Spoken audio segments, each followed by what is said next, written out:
It all begins in an imposing stadium in South Korea. A crowd of thousands of fans screamed with excitement, eager to witness the start of the famous group Huntrix's show. However, what almost no one imagines is that their idols not only dominate the stage with their musical talent, but also wage a silent and dangerous battle against creatures from another world. They hunt monsters hidden in the shadows. Several years ago, the planet was invaded by demons that fed on human souls to enhance the power of their sinister leader, Wima. All seemed lost until three brave magical warriors united by music managed to confront them. Their voices, imbued with a special energy, resonated with such force that they not only repelled the invaders but also managed to emotionally connect with humanity, generating a protective barrier known as Onmon. Since then, each generation has chosen a new trio destined to keep this sacred mission alive. Celine, the current guardian of this powerful tradition, reveals the truth to her disciples, Mira, Rumi, and Zoe. She explains that the time has come for them to assume their role and create the last great barrier of protection. As the stadium fills with attendees, Bobby, the group's manager, begins to worry when he notices that the girls have not yet arrived. He urgently calls them. On his private jet, the three girls are eating to regain their energy. Rumi answers the video call, but in the middle of the conversation, some of Bobby's fans suddenly burst in and snatch her cell phone. Once he has recovered the device, the manager demands immediate explanations. The girls look out the window and notice something alarming. The plane has flown over the stadium and doesn't seem to be planning to land. Alarmed, they suspect they are being manipulated. Rumi confronts one of the flight attendants and discovers terrifying infernal marks on her arm. Immediately, the demons on board reveal their true appearance and announce their plan, to destroy the fans waiting below. Outraged by such a threat, the three members of Huntrix activate their magical powers, channeled through song, as they sing their melodies. They generate a substance called magic hormone that spreads throughout the plane's cabin. In an improvised action, they use thermoses as weapons until they manage to summon their true combat instruments, forged from the pure essence of Onmon. After a fierce battle, they manage to eliminate several enemies, although some escape, taking key parts of the aircraft with them. Wasting no time, the young women record brief messages for their followers and jump into the void in free fall toward the stadium. Once on the ground, they conclude the battle directly on the stage where Soy eliminates the last demon with a precise attack using a sacred knife. With the threat finally eradicated, Trix begins their long-awaited concert. During the presentation, O&M's shield glows with a golden radiance for the first time in a long time and expands throughout the region, trapping the remaining demons still attempting to infiltrate the human world. Deep in the underworld, one of the creatures that managed to infiltrate the plane appears before her superior to be held accountable. Frightened, she humbly admits that she was unable to stop the girls. Her combat skills proved far superior to her expectations. The creature trembles as she speaks, but she doesn't finish her report. In a burst of rage, Wyman reduces her to ashes using his scorching demonic flame. He is fed up with the failures and incompetence of his subordinates. The rest of the monsters watch the scene in absolute silence, paralyzed by fear. Just at that moment, Jinnu bursts in, accompanied by an imposing demonic tiger that walks firmly at his side. He approaches Wima while singing a melody with his inseparable bath. His group accompanies him, advancing with a mixture of reverence and defiance. Wima looks at him suspiciously and demands to know his intentions. With a serene and enigmatic gaze, Jinnu replies that he has devised a new strategy to defeat the warriors. He proposes forming a fake musical group,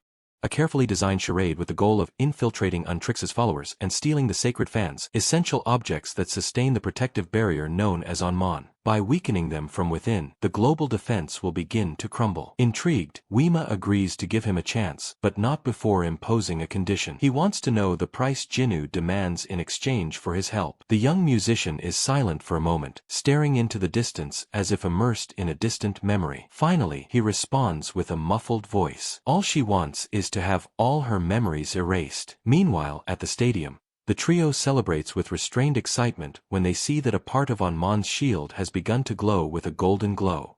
This phenomenon not only confirms that they have succeeded in their mission, but also that the power of the human bond is growing stronger. After saying goodbye to Bobby, they decide to return to their building to rest. One person and Mira plop down on the couch surrounded by sweets, while Rumi takes the moment to release her new album, hoping to generate even more golden energy through the connection with her listeners.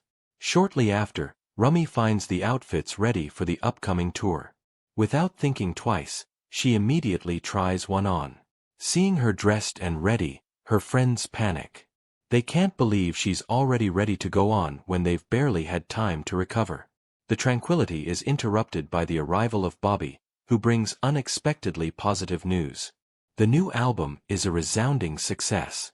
Despite their accumulated fatigue, the girls feel a renewed surge of energy and, encouraged by their achievement, decide to continue with their work. A few days later, during a live interview, they announce a new concert that will take place very soon. While the team is organizing for preparations, Rumi heads alone to her dressing room. Looking in the mirror, she stops when she notices some mysterious demonic marks on her arms. She tries to ignore them, puts on her suit professionally, and heads to the studio. But as she begins to sing, something unexpected happens. Her voice cracks for no apparent reason. Confused and worried, she falls silent, wondering what is really happening inside her. Rumi requests to restart the recording, but again her voice betrays her efforts and unexpectedly fails again. Bobby, visibly worried, cautiously approaches her and asks if she is really okay. Confused and frustrated by the situation, she asks for a 5-minute break to regain her composure. A request that immediately triggers panic in the producer, aware that outside the studio, tens of thousands of fans anxiously await the trio's performance. Taking refuge in her dressing room, Rumi slowly unzips her costume to her neck and discovers with horror that the demonic marks on her skin have spread in a disturbing way. The threat they pose is clear. Her voice, the most valuable tool for her mission, is seriously compromised. Overcome by despair, she finds no choice but to flee the studio and run through the city streets in search of answers or relief. As she runs aimlessly, her thoughts lead her to a conversation she had with Celine some time ago. On that occasion, Celine revealed to her a truth that had remained hidden for years. Rumi is the fruit of an extraordinary union between a powerful demon and a courageous magical warrior. Although these demonic marks are an inseparable part of her essence, Celine explained that they would disappear the moment the so-called golden Omban, the true power that could save her, was activated. Despite this revelation, Rumi had lived much of her life hiding her origins, even from her closest friends. After several minutes of running, she reaches the rooftop of a tall building, hoping to reconnect with her voice. She tries to sing with all her might, but her vocal cords refuse to respond. Frustrated, she lets out a desperate scream, and the intensity of her anger unleashes a powerful shockwave that shakes the surroundings and leaves her even more uneasy. Hours later, she returns to her apartment where she candidly shares with Zoe and another person the seriousness of her situation. Her voice is failing alarmingly. Zoe tries to reassure her by assuring her that she has a plan to help her. The next day, disguised to avoid attracting attention, they go out to explore the city and visit the doctor, an expert in magical remedies, who gives them special tonics designed to restore their voices and strengthen their internal energies. As they leave the office, they unexpectedly cross paths with a group of attractive young men. One of them accidentally collides with Rumi, knocking her to the ground, but continues on his way without apology. The girls help her up, visibly upset by the boy's indifferent attitude. Suddenly, music begins to echo in the nearby street. Following the sound, they discover that the same young men are part of a band called the Say Boys. But something worries Rumi. She detects a dark energy in them that betrays their true nature. They are demons in disguise trying to infiltrate again. Realizing that his fans are once again in grave danger, Atrek immediately prepares to launch a surprise attack with the intention of stopping this new threat. Before they could wreak havoc, the disguised demons were already fully aware of the girls' presence in the venue. During the course of the show, with cold and calculated cunning, they managed to invite them onto the stage and, through a mixture of deception and coercion, forced them to slide down a hidden slide that contained an unexpected trap. Although overcome with fury and bewilderment, the young warriors made a conscious effort to maintain their composure and act normal, also as not to arouse suspicion or alarm the fervent fans who filled the stadium. At the end of the show, the members of the Dex group spotted the Say Boys hurriedly fleeing toward the venue's restrooms. Without hesitation, they launched a swift chase to prevent their enemies from escaping. Upon entering the restroom, the trio was prepared and armed, aware of the danger of the impending confrontation.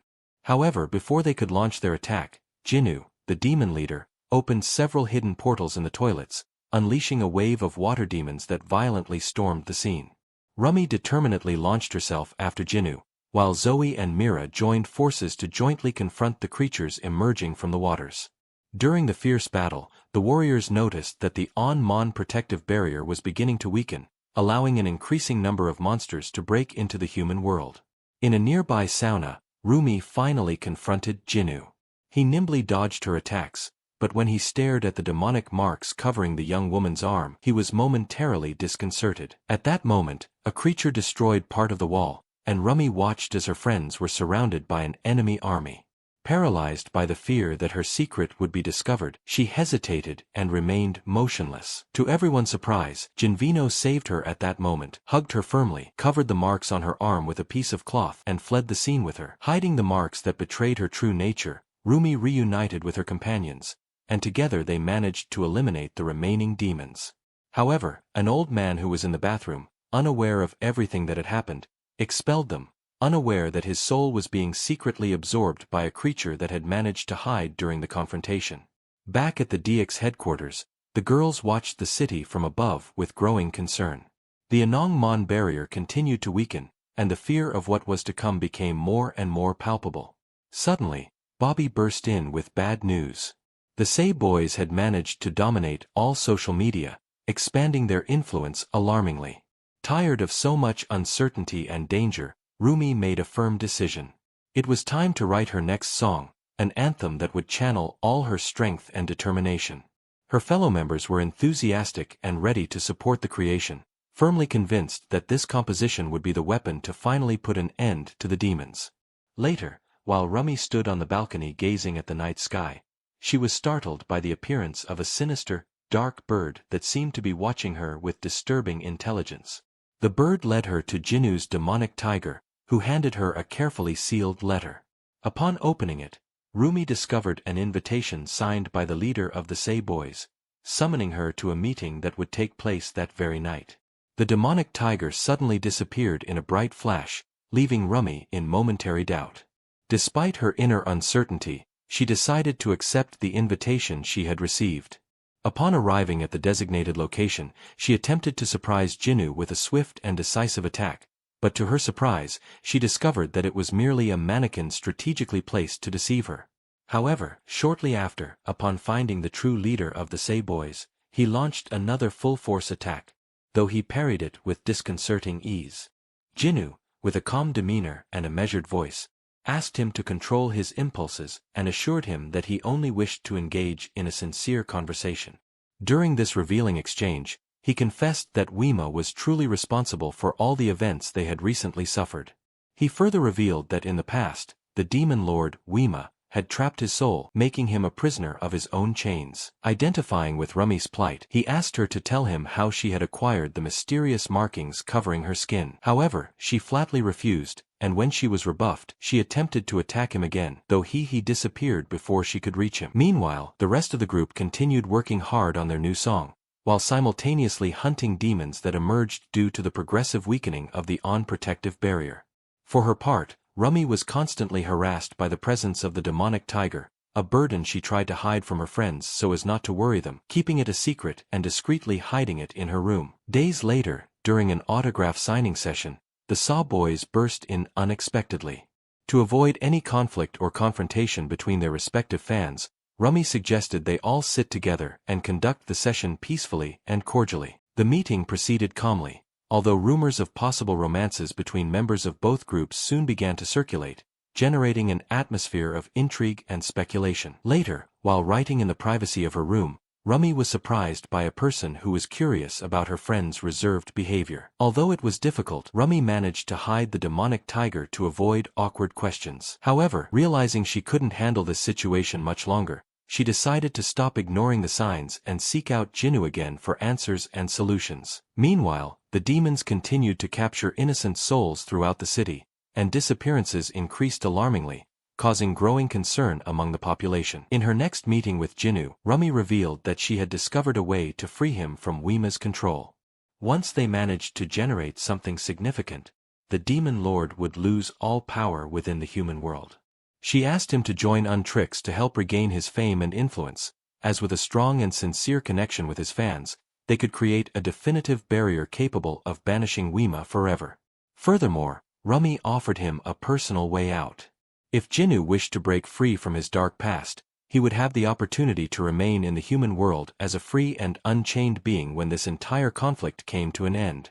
Despite everything, Jinwoo hesitated when faced with Rummy's proposal. Uncertainty and the weight of his past kept him trapped in an internal struggle that made his decision difficult. It was then that, unexpectedly, a street vendor appeared and approached Rummy and gave him a delicate bracelet. The young woman, with a smile full of wisdom, asked Rummy to take care of the bracelet as a symbol of hope and reminded him that the only way to achieve true freedom was to confront and defeat the true enemy stalking them, Weema. Several days passed, and the trio was rehearsing tirelessly on stage. During a break, Rummy sincerely confessed that she wasn't satisfied with the lyrics they had written for their new song. Her friends, surprised by the sincerity of her confession, asked her what was really happening to her.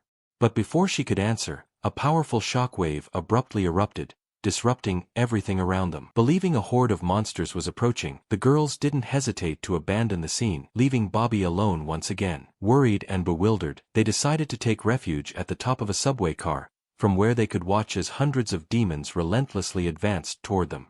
Their firm resolve was to protect the innocent passengers.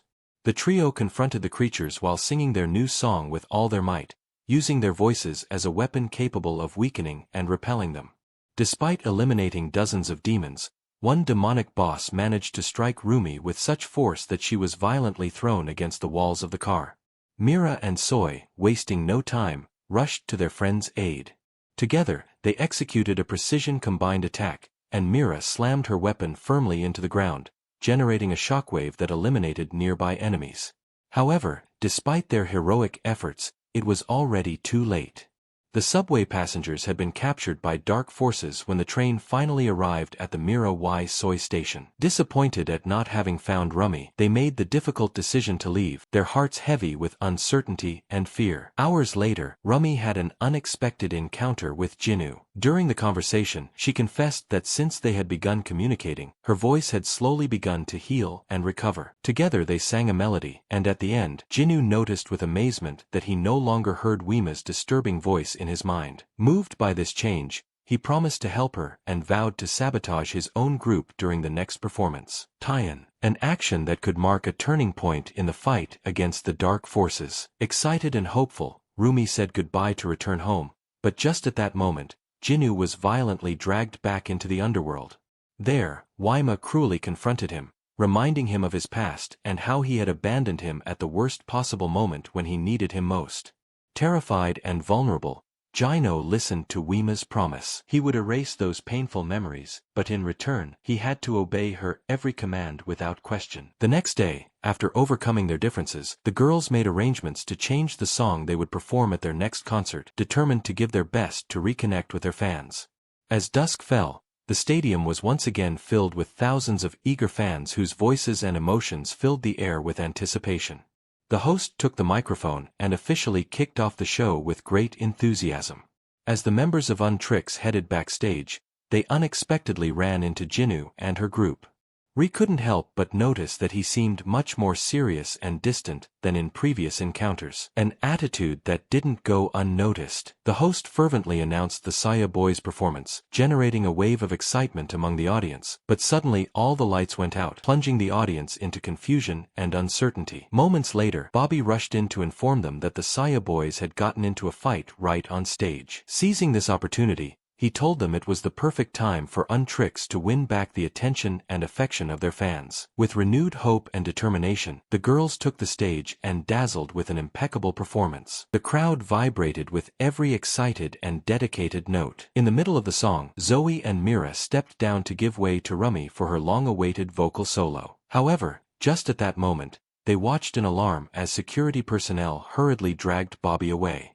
Without hesitation, they ran after him to help him, only to discover, to their great surprise, that they were actually 3 disguised demons who had skillfully deceived them. At that moment, the lighting completely failed again, and another song began to play, the one they had discarded the day before. Rummy, bewildered, was left alone on the stage, trapped in darkness and uncertainty. Suddenly, 2 demons transformed into Zoe, and Mira surrounded her and forcefully shoved her. They ripped off her golden costume, exposing the demonic marks covering her skin, visible to all in attendance. Rummy panicked, and she screamed in despair, unleashing a powerful energy blast that destroyed the stadium's spotlights and lighting equipment. Overwhelmed by fear and confusion, she left the stage and searched for her friends, but they backed away in fear, avoiding her approach. Rummy tried to explain what had happened. She begged them not to abandon her during such a difficult time, but her words only distanced them even further. Out of fear, Soy and Mira drew their weapons,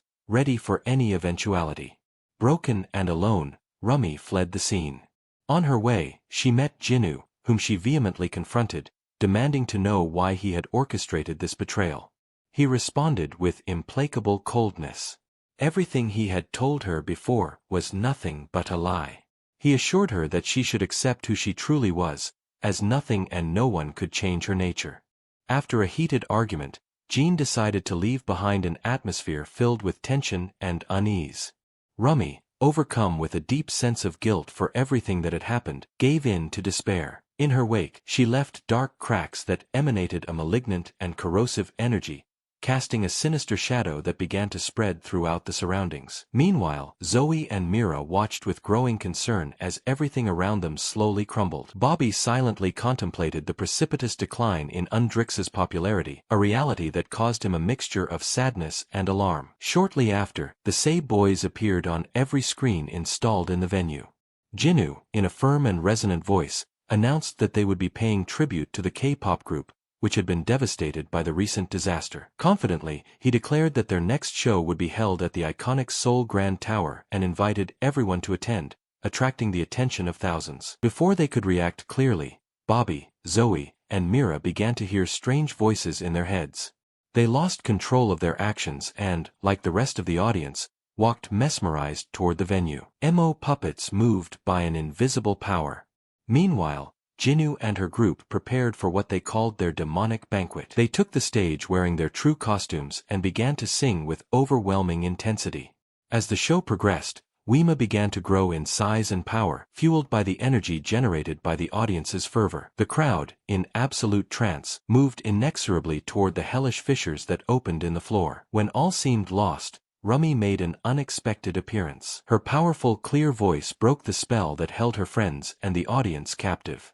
Weema mocked her with a mocking smile, but Rummy didn't stop. She continued singing with determination, managing to free Zoe and Mira from the mental control that dominated them. Reunited again, the three began to sing in unison, their music charged with energy and hope. Weema, furious, summoned thousands of demons to stop them, but the girls were undeterred. Armed with their instruments and powerful voices, they defeated the creatures while Mon's protective barrier re-emerged with renewed strength. Atrix embraced each other in excitement, and their outfits transformed into even more powerful and resplendent versions. Wasting no time, they rushed onto the stage to face the final battle. Weema, absorbing the energy of her demons, launched a massive flame toward Rummy, while the Say Boys ferociously attacked Zoe and Mira. Just before the flame hit, Jinnu intervened to save Rummy. She sincerely apologized for all the harm she had caused. Desperate, she begged him not to abandon her. Jinnu, with a serene look, replied that she was free and gave him her soul,